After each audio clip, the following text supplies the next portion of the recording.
Welcome to our short webinar on Clause 5 leadership. So a little bit about who we are.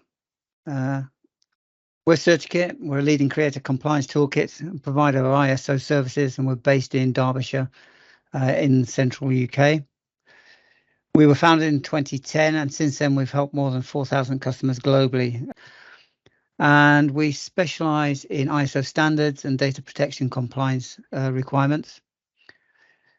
And our goal and our mission is to make compliance easier and to help you achieve the certification and the benefits from your chosen standard or data protection. A little bit about me. I'm Ted. I'm one of the 2 compliance consultants, ISO consultants with CertiKit. Jerry, my sidekick today, he's the other compliance consultant. I generally consult for the 9,000, 14,000, 45 and 22,301 standards. So that's quality, environmental, health and safety and business continuity. And I either help clients who've got problems with their implementation, who need some clarity on the documentation, or actually help with the full project implementation for those who are doing those. I'm also a technical author, so I help develop the documentation within the toolkits, and every time we get a new requirement or there's a change for the toolkits, and it's my job and my boss's job to update the toolkits and get it out to our clients. I'm certified lead auditor 9, 14, 45 and recently 27,001 and 22,301 law auditor as well. And I have experience of over 20 years across a wide variety of business in nearly every business sector, aerospace through to hospitality, everything. I'm also a certified IMS, Integrated Management System lead implementer for the 9, 14 and 45, and we're seeing this becoming more and more popular as we carry on with our consultancy, especially along 9,000 and 27,000, of which we're doing a couple at the moment. And finally, for my sins, I'm a black belt Lean Six Sigma practitioner, which is one of the skill sets both myself and my colleague Jerry use at looking at processes when we're doing implementation. So what we're going to cover today, we're going to find out what Clause 5 is about. We're going to look at the individual requirements within each section of the clause. We'll look at 5.1, the leadership and the commitment to leadership. We'll look at 5.2, policy. 5.3, organisation, roles, responsibilities and authorities. And then finally, I'll summarise what we've just been talking about. So let's just jump straight into this one then. So Clause 5. It is one of the smaller clauses. As you saw there, there's only 3 sub-clauses, but it is probably the pivotal clause of the whole management system. And it has a lot of authority that sits in it. Hence, its leadership. And this tends to sit with senior management, predominantly with either CEO or MD. So all standards written in the Annex SL format, which is the 10-clause format. The first 3 clauses, we're not interested in this background information to the standard, but clauses 4 through to 10 are the ones that are standard across 9, 14, 45, 22, 301, 27, and there's numerous other ones that are out there. The requirements, there's 3. There's 5.1, leadership commitment, policy, organisation roles and responsibility, and 5.4 in 45,001, workers' consultation and participation. Later on in this presentation, I will add some of the different nuances for some of the different standards within this clause. There's not many, but predominantly it's the same across all of the Annex SL standards. So let's look at leadership and commitment first of all. So this is subclause and it's the same across all of the standards. It requires top management to demonstrate support and commitment for the management system. That is the key phrase. And as an auditor of management systems, when I sit down with the CEO or the MD to audit them, this is the first thing I ask them. Can you demonstrate to me how you are supporting your management system, how you're providing your commitments and resources to your management system. So effectively, this says that the top management, top person in top management, the buck stops there for the management system. They've got to take responsibility for the effectiveness of the management system. They have to ensure that policy and objectives are established and are compatible with the context of strategic direction of the organization. That doesn't mean that they've got to implement it. They've got to ensure that there is a policy and objectives in place. They've got to ensure the integration of the management system into their already business processes and procedures. They should ensure that the resources needed for the management system are available. You can't paint a fence without paint, so you have to have the resources. Communicate the importance and effectiveness of the management. The importance of effective management and conforming to its requirement. So it's not just saying that you want a management thing in place. You've got to pass that message down and reinforce your quality manager, your environmental manager, your health, information security manager, whoever's helping to implement this. You've got to be backing them and pushing that message out to people, not just internally, but also externally to your customers, to your suppliers, to those people who would be interested in the fact that you're going for a management system. So communication, both internally and externally, it's really important that it's pushed out. Ensuring that the management system achieves intended results. Well, this is done by reviewing it, and in clause 9, there is a requirement for a management review, and that will be another webinar further down the line. But this is one way of ensuring that the management system achieves its intended results by reviewing it on a regular basis. Promoting improvements. So within that management review, you're going to get suggestions for improvements, either from internal suggestions, managers or staff, or through internal audits where there's a non-conformity or an observation to help improvement.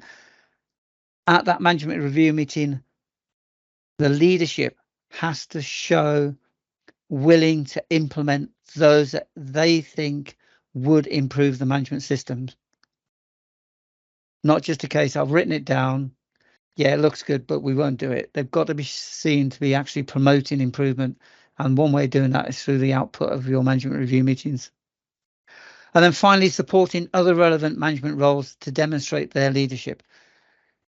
It's okay giving the guys, and we'll talk about roles and responsibilities in a second, giving them the role and the responsibility, but they've also have to have the authority to do that. And leadership is a requirement to give them the authority and support them in fulfilling their requirements and duties. So this is a really poignant clause within the whole of all the management systems. This is poignant. This is the linchpin that will make sure that the management system is properly resourced, is properly stocked with the right people, with the right competencies, with the right authorities to carry out the duties, that the message is supported by the leadership and driven down from the leadership.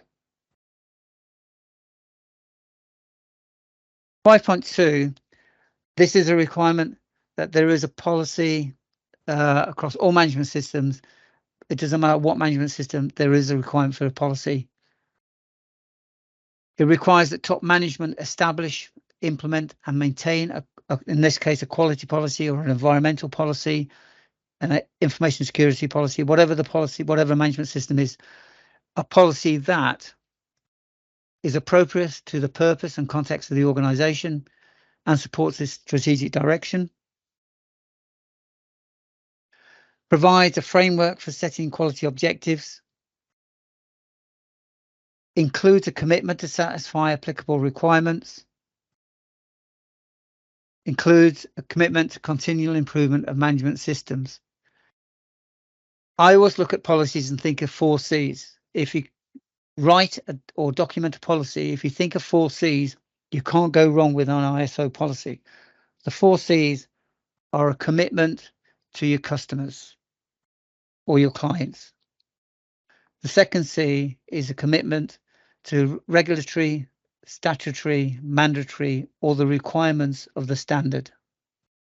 So you're committing to saying that you're satisfying applicable requirements. Your third one is commitment to the staff and their competencies to carry out their roles within the management system.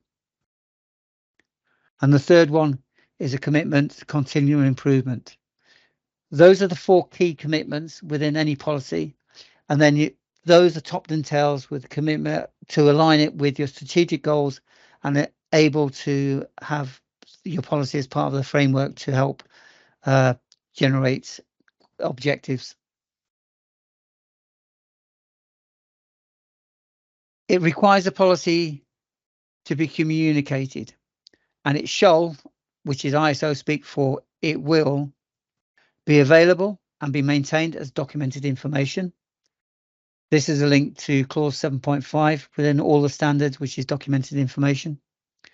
And be available, it means for a quality policy at your reception, it's on the wall so people coming in can see you've got a quality policy. It's on your website. All policies should be on your website. Your health and safety, environmental, your quality, information security, maybe your business continuity can all go onto your website.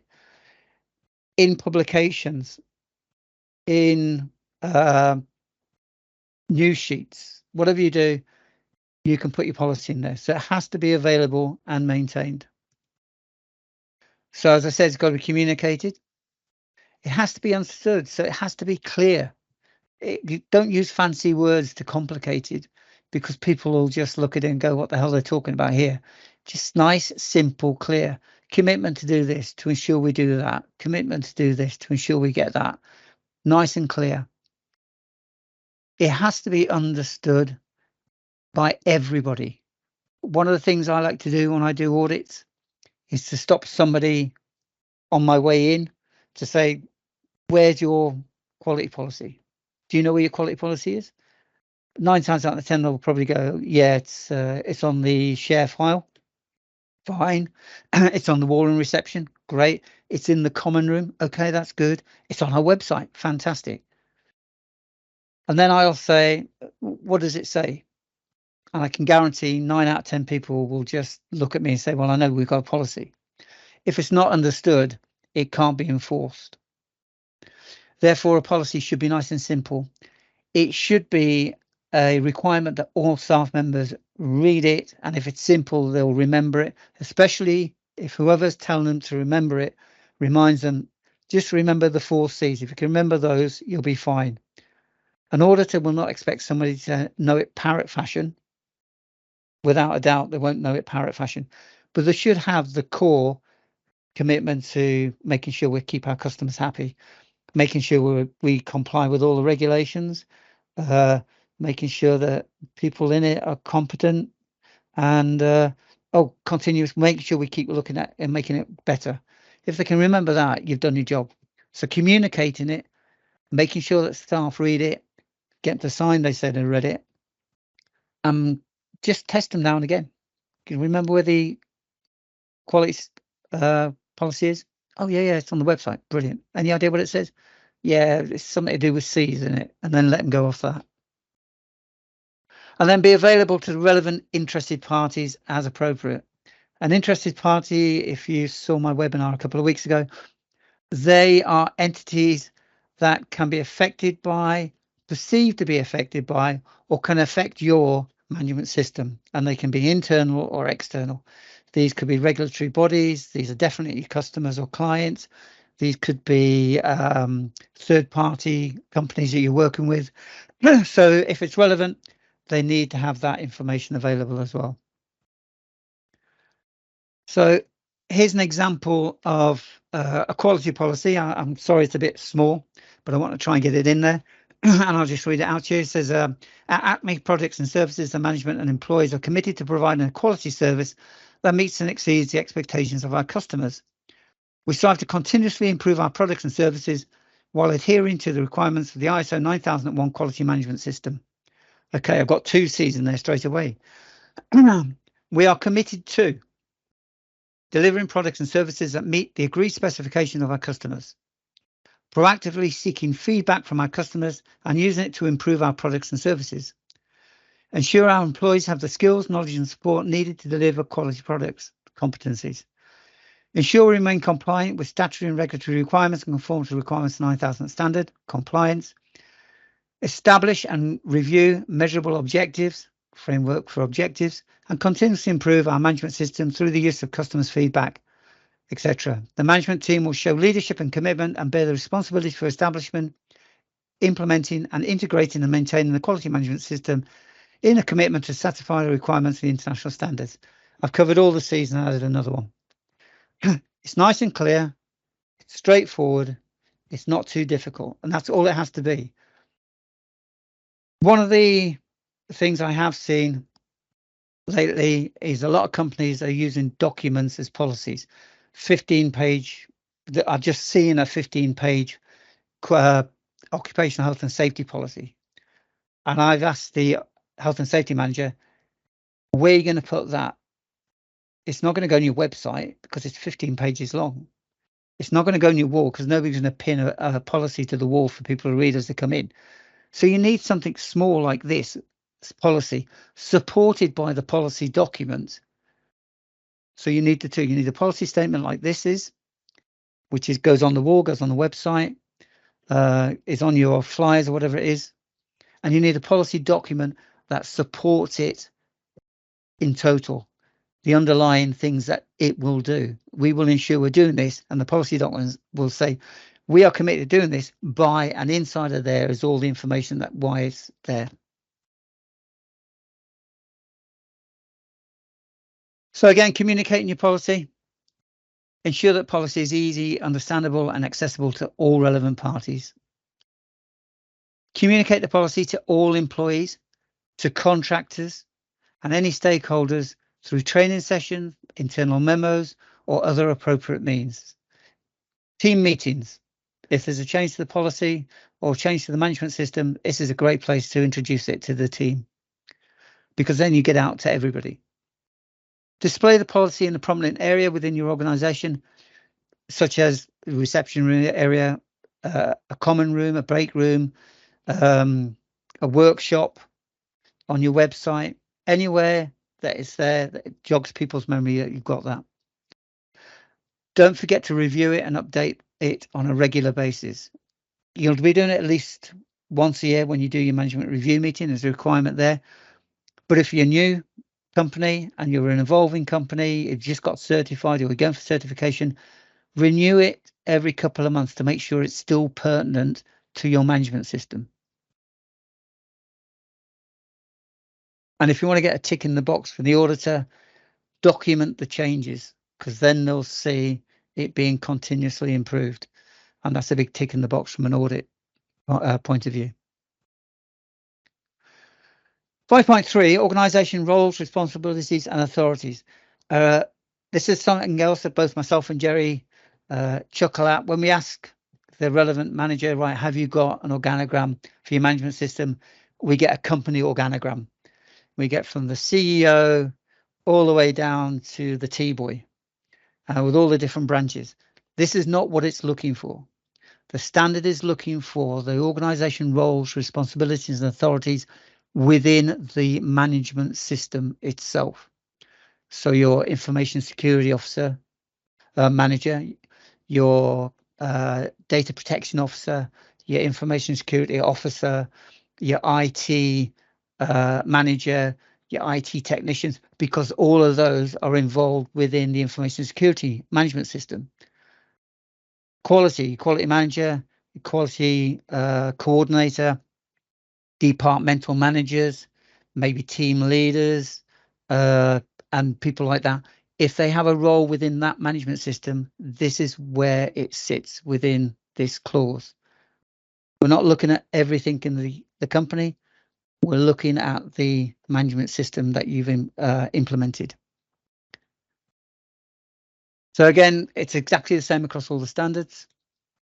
It requires top management to ensure that the responsibilities, the authorities, and the relevant roles are assigned, communicated, and understood within the organization. So you've just implemented your environmental management system, 14,001. You've got a new environmental manager. He's been in the company 8 months as you've been implementing this management system. He needs to be clearly identified as the environmental manager, not just as his role, but within his job description and within his activities around the business. So everybody knows that he's the environmental manager and he's sorting out and running the environmental management system. So they've got to be identified, they've got to be authorized, they have to be assigned. It must be communicated to everybody that this is Joe Bloggs, he's the environmental manager, and it has to be understood what his role is within the organization. There's nothing worse than in an organization, you're sitting around and you look at somebody, you've seen him about 3 weeks, you don't know what he's doing. Know what he's doing. He keeps coming in and taking the temperature, or he's looking under desks or things like that. Let people know beforehand, we've got a new guy joining, we're implementing this. This is going to be his job. It just smooths the way. It also helps him break down barriers as well, or her break down barriers. Top manager shall assign the responsibility and authority for ensuring that the management system conforms to the requirements of the standard. So whoever it is, it's his job. Joe Bloggs again, it's got to make sure the standard conforms to the requirements of the standard, the management system that is, sorry. Ensure that the processes are delivering their intended outputs. So all management systems will have processes brought in or document the process you already have to bring them in line with the management system. So it's his job, and this is done through internal audits. It won't be him doing it, but he will manage the reports and the criteria for that. It'll be his job or her job to report on the performance of the management system and any opportunities for improvement, particularly to top management. And this is generally done at the management review meeting, normally for new companies every 6 months, and for a company that's got a mature management system every year. And then finally, ensuring that the integrity of the management system is maintained when changes to the management system are planned and implemented. This actually falls into a couple of other clauses further down, generally in clause 6, and some standards in clause 8 about changes to the management system. But it will be their job to see that if there's a change in the business, how does it affect the management system? Is there an impact upon the management system? Does the management system impact upon that? And then do the relevant checks and reviews and action plans to make sure things work out properly. So organisation roles for standard says it's got to be communicated, as we just said. So identify the key roles and their responsibilities. One thing we've seen in the past, they lay it on one person to do this. You cannot implement a management system by one person. It has to be a team. You have to have a C-level sponsor, and then you have to have your management manager, management system manager, and then a team underneath them to support them during implementation, and then a team underneath them as it goes on and you get certified. So it's not a one person's job. So you need to identify key roles and responsibilities. Within that, you need to define their authority. Has he got the authority to implement things? Has he got the authority to procure things? Has he got a limit on that authority? Whatever it is, got to be clear cut, that they understand where they are. It has to be documented. Again, this comes under a different clause. This comes under 7.5 under competencies, and it sits with HR. And we tend to work with HR, looking at job descriptions and making sure the job descriptions are aligned to those people who are included within the management system, like IT technicians, software engineers, but aren't actually information security management system personnel, like a DPO, ISO, IS manager, IS officer, but they have a role within it, and within their job description, that role and their responsibilities within that role should be described and documented in there. The other individuals, the manager, DPO, etc., will have that written within their job description, full stop.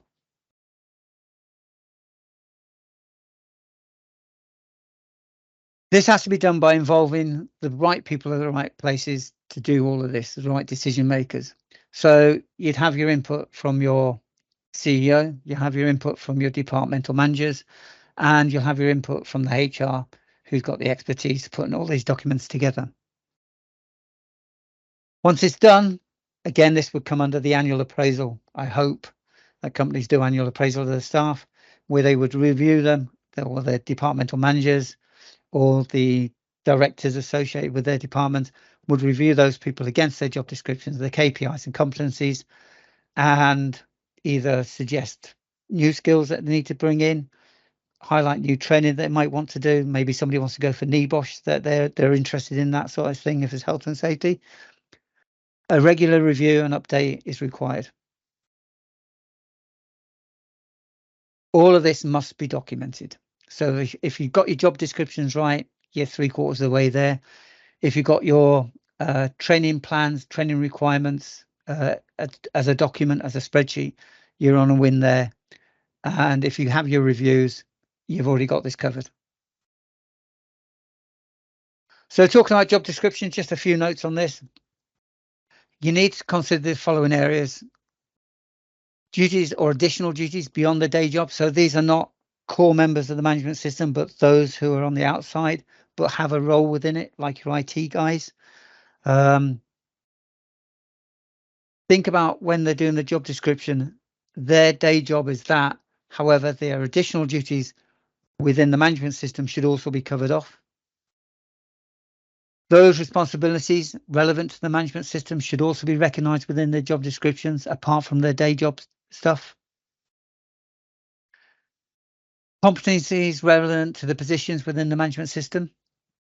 Again, this is exactly what we just said, but these have got to be documented within the job description. Reporting responsibilities. I don't see a lot of this now on a lot of job descriptions I see.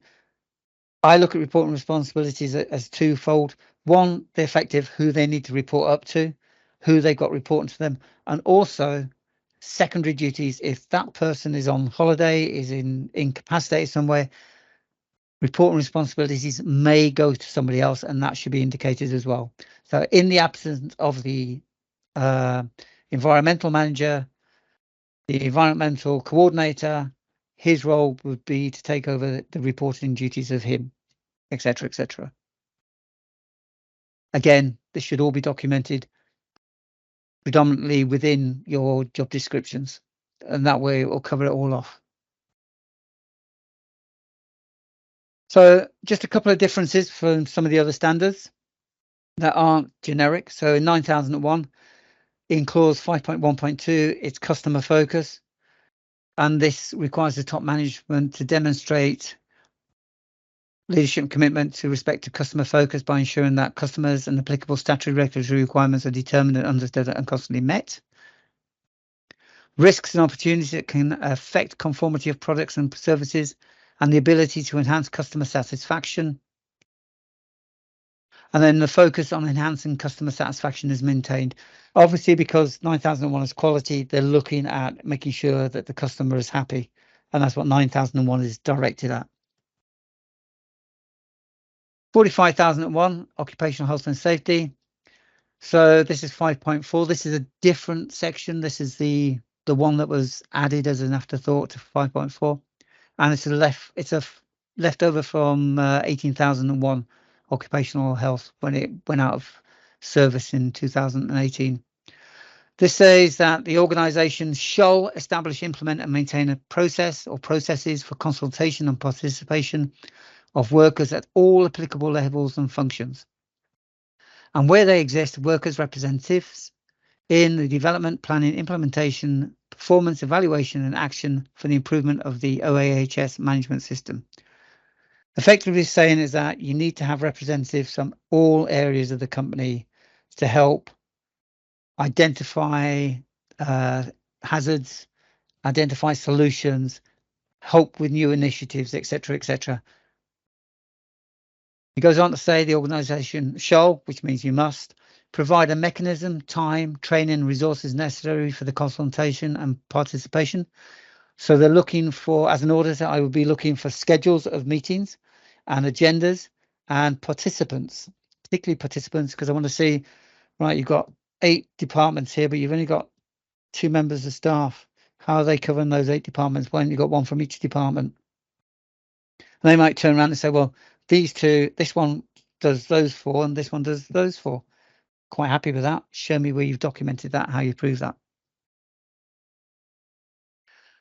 Provide timely access to clear, understandable and relevant information about the management system.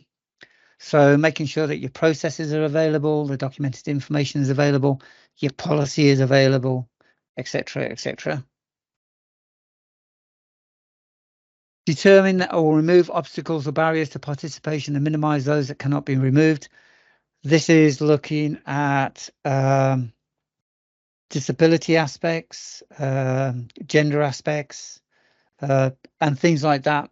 Removing those barriers so workers can participate within this requirement. So if you've got somebody who's wheelchair, if you've got guys on production line who are able to work because they've got wheelchairs, they still need to be, they may be the representations, and there should be no barriers for him being able to attend the meeting on the 3rd floor or wherever it is. So you've got to take those sort of considerations into thought as well. And then finally, emphasize the consultation of non-managerial workers. They've got to be given a voice. This is what this is saying. So when you have your management meeting, and it's normally head of departments plus the relevant management system manager and maybe the coordinator or assistant, representations from the worker, representatives from the workers should be present at that management meeting as well. You're opening the door that they have full access to being part of the management system, the decision making, the implementation, the fixing of the system, and the identification of any hazards, etc., within that system. It's an important resource, and it's a shame that this isn't actually in some of the other standards. So nice and short one, this one. In summary then, clause 5 of the standard, as I said, is written in the Annex SL, specifies that the requirements for leadership of an organisation in establishing, implementing, maintaining the relevant management system. We looked at 5.1, leadership and commitment.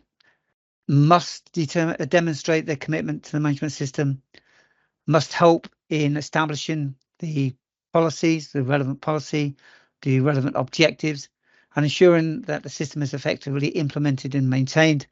And as I said before, this is done through management review meetings.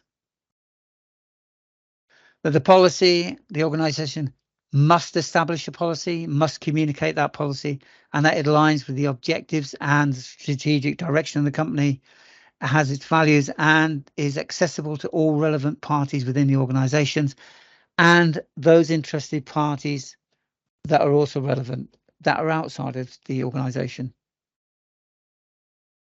And then finally, organisation roles, responsibilities and authorities. The organisation must define and communicate those roles, those responsibilities and those authorities related to the management system and not the company management, to ensure the effective management of that management system. Small clause with a big clout. And sometimes it's not given enough attention when it's implemented. And sometimes senior management, MDs and CEOs, think that once they've appointed the CEO as the C-level sponsor, and they've got a quality manager or an information security manager in place, that's then finished. I'm afraid it's not. As an auditor, I would be sitting down with them individually, face to face, and asking them, show me how you committed to the management system. Show me how you are supporting your management system. They are where the buck stops. And that is what this leadership clause is all about. Putting in place the authority to drive, support, resource the management system, and it comes from the top chair who pushes that out.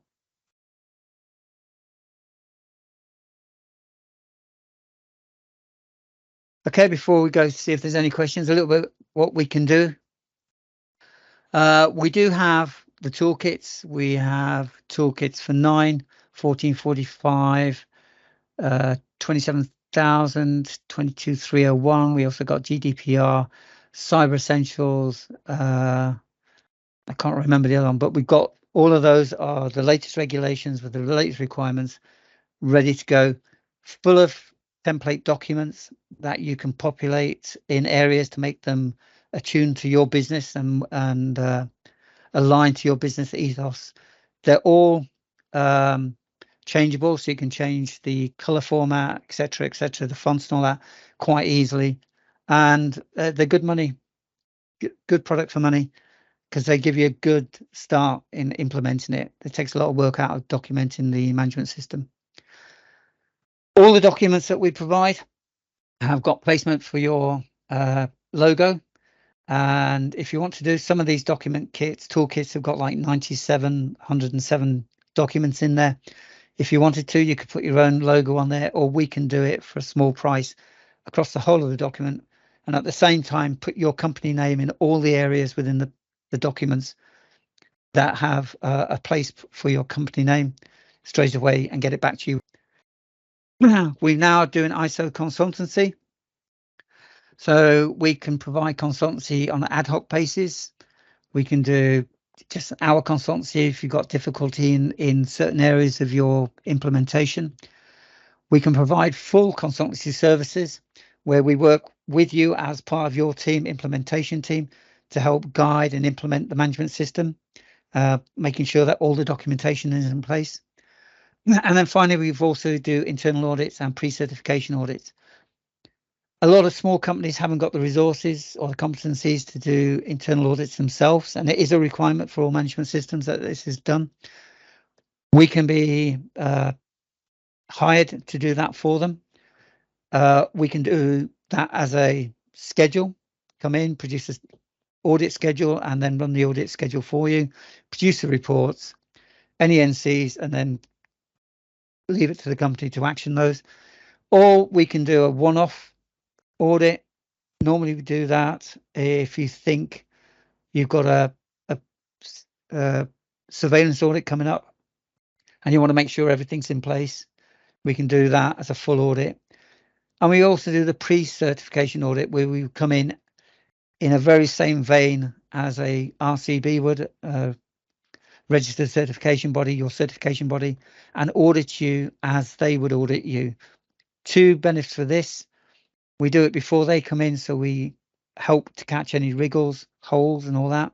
And secondly, it gives you some experience without the worry of how the audit is going to be done.